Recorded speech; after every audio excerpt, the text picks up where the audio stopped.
For me, the one that jumped straight to my head was the lockdown. What was going on then for me was just ringing red bells everywhere. Massive, powerful industry. And how much money is it bringing? Hi, it's Rob Moore and welcome to Disruptors. On this episode, we have the nightmare, Martyn Ford. And we go deep and long into some very controversial subjects. But before we dive in, make sure you like this video, subscribe to the channel and turn the notification bell on. Well, while we're on social media, there is a bit of a change. You're seeing platforms like Getter and Rumble come out, which claim to be free speech, because on all the other channels you can get cancelled 100% really easily. And then it took me by surprise, but I thought this could be good. Elon Musk may be buying Twitter and open source algorithm and all that. Do you think that's a step in the right direction? Yes and no. Because the problem with free speech is you also open yourself up to people who actually don't know what they're talking about. Yeah. And then, you know... Which is a lot of people. Well, free speech in the 1940s was very dangerous. Yeah. Yes.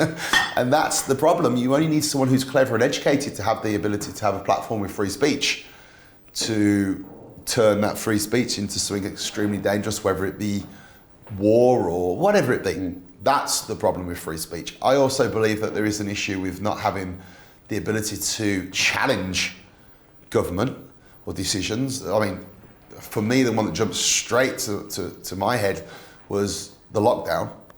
And obviously coming from someone who's obsessed with fitness and extremely health conscious, what was going on then for me was just ringing red bells everywhere.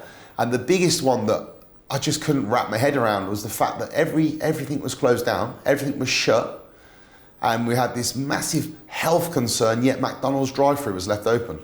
And the gyms were shut. Yeah. And the fact that fast food chains were left open, just, for me, I just couldn't get my head around it. I really couldn't. I'm all up for let's trying to save people and help people. And if we don't socialise, we'll save 100 older people. Okay, fine, I'm all up for that. But then when you're not transparent and you're not being consistent with the advice given, and the problem for me with the food side of it and the fitness and the gym side of it was that they were stopping people going to the park and exercising. Yet there was nothing, and there was a common link between obesity and the virus, and obviously anyone that was overweight, it was a lot more impactful and so on. So why not start to approach and attack the food industry with the chocolate, with the alcohol? Because it's a massive, powerful industry. And how much money is it bringing? Yeah. Why is there not this big campaign for education on being healthy? Yeah.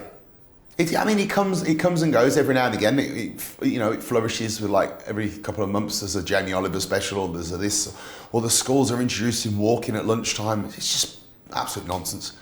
The reality is there needs to be a shift in people. I think we always need to go backwards to go forwards. I think the last 10, 15 years has been the way that society's gone is going to impact us massively. And I think we'll see it when we hit our 60s and 70s if we don't change now. Because all of a sudden you'll start to realise the impact when people hit their older years. If these kids nowadays, the amount of overweight kids is ridiculous, and you can't say anything because that's classed as bullying and it's classed as not being, it's not, if you can't call a kid overweight. And I'd never dream of going up to an individual kid and going, you're fat, you are. But it's definitely something that needs to be addressed. Why are so many kids overweight nowadays? We have so much knowledge and so much education and so much resources at our fingertips. Why are we even allowing these kids to be like this? It goes back down to the same point. It makes a fortune. The sugar industry, there was that documentary on Nestle when there was an envelope passed because sugar was researched and it wasn't allowed out, but then it was. Wonder why? You can go back and chase everything through time. It's all down to money. It's just a sad state of affairs. Yeah, wow. wasn't on my list of things to talk about. But I think it's great we're talking about it, but let's not get each other cancelled. So we'll stop there. So if you like the video and you want to see the full, raw, edited, uncut interview, watch here.